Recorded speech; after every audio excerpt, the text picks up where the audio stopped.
Yazhpanam KKS வீதியில் 5.5 பரப்பு காணி 3 மாடி கட்டிடத்துடன் விற்பனைக்கு. பழைய கரிகரன் பிரிண்டர்ஸ் தொடர்புகளுக்கு 076 830 39 31. வணக்கம், இது IBC தமிழின் பிரதான செய்திகள். செய்திகளோடு நான் லக்ஷனா யாதவன். முதலில் தலைப்புச் செய்திகள். மட்டக்களப்பில் 5 மனித கொலை, பிள்ளையான் உட்பட 3 நீதிமன்றின் உத்தரவு. சுரேசலை சமர்ப்பித்த இடைக்கால மனுக்கள் மீதான விசாரணை ஒத்திவைப்பு.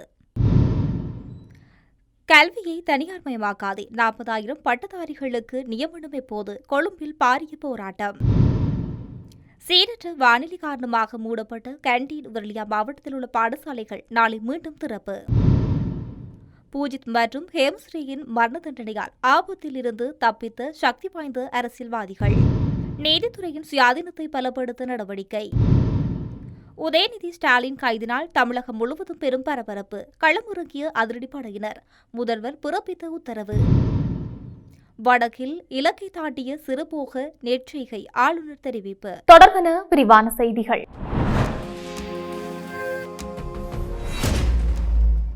மட்டக்களப்பில் கடந்த 2008ஆம் ஆண்டு T56 துப்பாக்கியால் சுட்டு 5 பேரை கொலை செய்த சம்பவம் தொடர்பாக கைது செய்யப்பட்ட பிள்ளையான் மற்றும் ராணுவ புலனாய்வு பிரிவின் தகவலாளி இருவர் உட்பட 3 பேரை எதிர்வரும் 18ஆம் தேதி வரை விளக்கமறியலில் வைக்குமாறு மட்டக்களப்பு நீதவான் நீதிமன்றம் இன்று செவ்வாய்க்கிழமை காணொலியூடாக உத்தரவிட்டு போலீஸ் பாய்ஸ் என்பவருக்கு திறந்த பிடிபுறாது பிறப்பித்து கட்டளையிட்டது.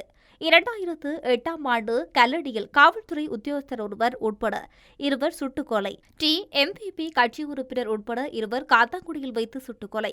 வவுணதீவு கரியாக்கன்தீவு பகுதியைச் சேர்ந்த வர்த்தகர் ஒருவரை கடத்தி கொடூரமாக கொலை செய்யப்பட்ட சம்பவங்கள் இடம்பெற்றுள்ளன. இந்த கொலை சம்பவத்துடன் தொடர்புடைய ஏற்கனவே 2025 ஏப்ரல் பயங்கரவாத தடைச்சட்டத்தில் கைது செய்யப்பட்ட பிள்ளையான் என அழைக்கப்படும் முன்னாள் ராஜாங்க அமைச்சர் சிவனேசதுரை சந்திரகாந்தன் மற்றும் காத்தாங்குடியைச் சேர்ந்த ராணுவ புலனாய்வு பிரிவின் தகவலாளியான முகமது சிபான், முகமது சாஹித் ஆகியோர் கடந்த 2025ஆம் ஆண்டு நவம்பர் மாதம் CID கைது செய்தது. இந்த 5 முக்கிய மனித கொலைகள் தொடர்பட்ட பிள்ளையான் மற்றும் ராணுவ புலனாய்வு பிரிவின் தகவலாளியான லண்டனில் உள்ள காத்தாங்குடியைச் சேர்ந்த முகமது பாய்ஸ் உட்பட 4 பேருக்கு எதிராக மட்டக்களப்பு நீதவான் நீதிமன்றில் கடந்த 2026 ஜூன் 17ஆம் தேதி CIDயினர் வழக்கு தாக்கல் செய்து அவர்கள் நீதிமன்றத்தில் முற்படுத்தப்பட்டு அவர்களை தொடர்ந்து விளக்கமறியலில் வைக்கப்பட்டு வருகின்றனர்.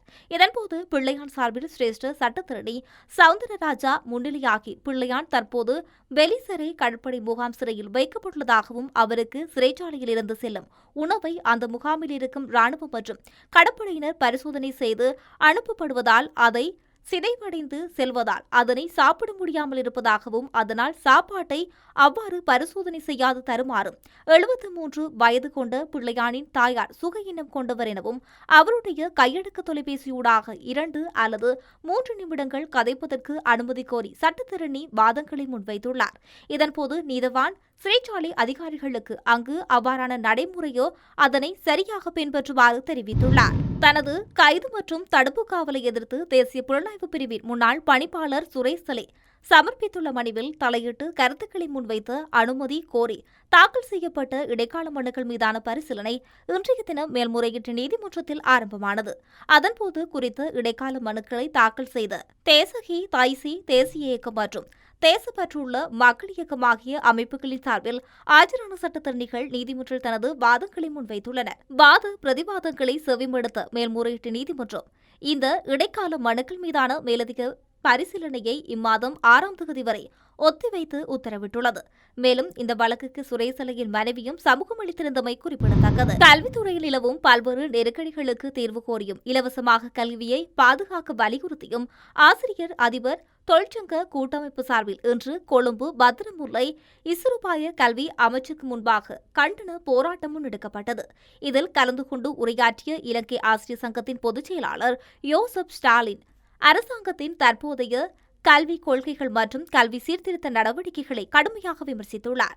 கல்வி சீர்திருத்தங்கள், பரீட்சை முறை மாற்றங்கள் மற்றும் புதிய கல்வி திட்டங்கள் தொடர்பில் கல்வி அமைச்சரும் அதிகாரிகளும் பல்வேறு கருத்துக்களை வெளியிட்டு வந்தால் அவை நடைமுறையில் முன்னேற்றத்தை ஏற்படுத்தப்படவில்லை என அவர் குற்றம் சாட்டியுள்ளார். மேலும் அரசாங்கம் படிப்படியாக இலவச கல்வியை சீரழித்து கல்வித்துறையை தனியார்மயமாக்கும் நடவடிக்கைகளில் ஈடுபட்டு வருவதாகவும் அவர் தெரிவித்துள்ளார். அத்துடன் அரசு பல்கலைக்கழகங்களில் கல்வித்துறையில் பட்டம் பெற்ற 40,000க்கும் மேற்பட்ட பட்டதாரிகள் ஆசிரியர் நியமனமின்றி இருப்பதாகவும் யோசப் ஸ்டாலின் குற்றம் சாட்டியுள்ளார். போராட்டத்தின் போது ஆசிரியர்கள் எதிர்கொள்ளும் பாடத்திட்ட தொகுதிகள் மற்றும் பதவி உயர்வு தொடர்பான பிரச்சினைகளுக்கு உடனடி தீர்வு வழங்குமாறு கோரிக்கை விடுக்கப்பட்டுள்ளது. குறிப்பாக மொடியுள் முறையினால் பாதிக்கப்பட்டு அவற்றை முழுமையாக நிறைவு செய்ய முடியாத ஆசிரியர்களுக்கு எவ்வித நிபந்தனைகளுமின்றி பதவி உயர்வு வழங்க வேண்டும், அவர்களின் சேவையை உறுதிப்படுத்த வேண்டும் என வலியுறுத்தப்பட்டுள்ளது. மேலும் பகுதியளவில் மொடியுள்களை நிறைவு செய்த ஆசிரியர்களை எஞ்சிய தடைகளின்றி விடுவிக்க வேண்டும் என்றும் 2025 6/30 வரை நிபந்தனையுடன் பதவி உயர்வு பெற்ற ஆசிரியர்களுக்கு முந்தைய தரநிலை தடைகளில் இருந்து விலக்களிக்கப்பட வேண்டும் என்று கோரிக்கை முன்வைக்கப்பட்டுள்ளது. ஆசிரியர் அதிபர் தொழிற்சங்க கூட்டமைப்பின் கோரிக்கைகளுக்கு கல்வி அமைச்சு உடனடியாக நடவடிக்கை எடுக்க தவறினால் எதிர்வரும் நாட்களில் போராட்டங்கள் மேலும் தீவிரமடையும் என அதன் பிரதிநிதிகள் எச்சரித்துள்ளனர். நீரற்ற வானிலை காரணமாக இன்று மூடப்பட்டிருந்த கேண்டி மற்றும் நுவரெலியா மாவட்டங்களில் உள்ள அனைத்து அரசு பாடசாலைகளும் நாளை மீண்டும் திறக்கப்பட உள்ளதாக மத்திய மாகாண கல்வி செயலாளர் தெரிவித்துள்ளார். தொடர்ச்சியாக நிலவும் மழை மற்றும் பாதகமான வானிலை நிலைமைகளை கருத்தில் கொண்டு முன்னெச்சரிக்கை நடவடிக்கையாக இன்று பாடசாலைகளுக்கு விடுமுறை வழங்கப்பட்டிருந்தது. தற்போதைய நிலையை மீளாய்வு செய்ததன் பின்னர் பாடசாலை நடவடிக்கைகளை நாளை முதல் வழமை போல் முன்னெடுக்க தீர்மானிக்கப்பட்டுள்ளதாக அவர் தெரிவித்துள்ளார். எனினும் மாணவர்கள் மற்றும் பெற்றோர் வானிலை தொடர்பான உத்தியோகபூர்வ அறிவிப்புகளை தொடர்ந்து அவதானிக்குமாறு அறிவுறுத்தப்பட்டார். முன்னாள் போலீஸ் மா அதிபர் பூஜித் ஜெயசுந்தரம் மற்றும் முன்னாள் பாதுகாப்பு செயலாளர் கேமஸ்ரீ பெர்னாண்டோ ஆகியோருக்கு மரண தண்டனை விதித்துவிட்டு சக்தி வாய்ந்த அரசியல்வாதிகள் சிலரை தப்பிக்க வைக்க அரசாங்கம் முயற்சிக்கின்றதா என சிவில் செயற்பாட்டாளரும் மருத்துவரும் ஆன சமல் சஞ்சீவ எச்சரித்துள்ளார். முன்னாள் போலீஸ் மா அதிபர் பூஜித் ஜெயசுந்தரம் மற்றும் முன்னாள் பாதுகாப்பு செயலாளர் ஹேமஸ்ரீ பெர்னாண்டோ ஆகியோருக்கு மரண தண்டனை விதித்துவிட்டு சக்தி வாய்ந்த அரசியல்வாதிகள் சிலரை தப்பிக்க வைக்க அரசாங்கம் முயற்சிக்கின்றதா என சிவில் செயற்பாட்டாளர் மருத்துவர் சமல் சஞ்சீவ தெரிவித்துள்ளார். கொழும்பில் இடம்பெற்ற செய்தியாளர் சந்திப்பின் போதே அவர் மேற்கண்டவாறு குறிப்பிட்டுள்ளார். போதிய அளவான உளவு தகவல் இருந்து உயிர்த்த ஞாயிறு குண்டு தாக்குதலை தடுக்க தவறியதாக தெரிவித்த முன்னாள் போலீஸ் மா அதிபர் பூஜித் ஜெயசுந்தரம் மற்றும் முன்னாள் பாதுகாப்பு செயலாளர் ஹேமஸ்ரீ பெர்னாண்டோ ஆகியோருக்கு மரண தண்டனை விதிக்கப்பட்டுள்ளது. உயிர்த்த ஞாயிறு தாக்குதலுக்கான சூழ்ச்சி செய்தவர்கள், நிதியுதவி வழங்கியவர்கள் மற்றும் ஆதரவாக செயற்பட அனைத்து அரசியல்வாதிகள் மற்றும் அதிகாரிகள் மீது நியாயமான விசாரணைகள் நடத்தப்பட வேண்டும். உண்மையை கண்டறிந்து தொடர்புடைய அனைத்து தரப்பினருக்கும் முறையான தண்டனை வழங்கப்பட வேண்டும் என்பதே எமது நிலைப்பாடு. எனினும் பூஜித் மற்றும் ஹேமஸ்ரீ ஆகிய இருவருக்கு மாத்திரமே தண்டனை வழங்கிவிட்டு தொடர்புடைய சக்தி வாய்ந்த அரசியல்வாதிகள் சிலரை அந்த அரசாங்கம் தப்பிக்க வைக்க முயற்சிக்கின்றதோ என்ற சந்தேகம் எமக்கு காணப்படுகின்றது. ஏனெனில் உயிர்த்த ஞாயிறு குண்டு தாக்குதல் தொடர்பாக முன்னால் விசாரணை செய்த குற்றச்சாட்டுகளுக்கு இலக்கான சில அரசியல் வாதிகளிடமிருந்து மீண்டும் தற்போதைய விசாரணைகள் ஒப்படைக்கப்பட்டிருப்பது இந்த வழக்கின் நடுநிலைத்தன்மையை பாதிக்கின்றது என தெரிவித்துள்ளார். நீதித்துறையின் சுயாதீனத்தை மேலும் பலப்படுத்துவதற்கு தேங்கி கிடக்கும் வழக்குகளை வினைத்திறனாக முடிவுக்கு கொண்டு வருவதற்கு ஏதுவாக அரசியலமைப்பு நீதித்துறை சட்டங்களை திருத்துவதற்கு அமைச்சரவை அங்கீகாரம் வழங்கியுள்ளது. கடந்த 2026 ஜூலை 26 இடம்பெற்ற அமைச்சரவை கூட்டத்தில் எடுக்கப்பட்ட தீர்மானத்துக்கு அமைவாக சட்ட வரைஞரால் தயாரிக்கப்பட்ட 22வது அரசியலமைப்பு திருத்தச் சட்டமூலம் மற்றும் நீதித்துறை சட்டமூலம் ஆகியவற்றுக்கு சட்டமாதிபரின் அரசியலமைப்பு ரீதியான இணக்கப்பாட்டு சான்றிதழ் கிடைக்கப்பெற்றுள்ளது. இதற்கமைய சட்ட வரைஞரால் தயாரிக்கப்பட்டுள்ள குறித்த திருத்த சட்டமூலங்களை அரசாங்க வர்த்தகமானியில் வெளியிடுவதற்கும் பின்னர் பாராளுமன்ற அங்கீகாரத்துக்கு சமர்ப்பிப்பதற்கும் நீதி மற்றும் தேசிய ஒருமைப்பாட்டு அமைச்சர் சமர்ப்பித்த யோசனைக்கு அமைச்சரவை அனுமதி அளித்துள்ளது. தமிழக எதிர்க்கட்சித் தலைவரும் சட்டமன்ற உறுப்பினருமான உதயநிதி ஸ்டாலின் கைதினை அடுத்து தமிழகம் முழுவதும் வெடித்துள்ள போராட்டத்தை கட்டுப்படுத்த அனைத்து முக்கிய நகரங்களிலும் முன்னெச்சரிக்கையாக பாதுகாப்பை பலப்படுத்த முதலமைச்சர் விஜய் உத்தரவிட்டுள்ளார்.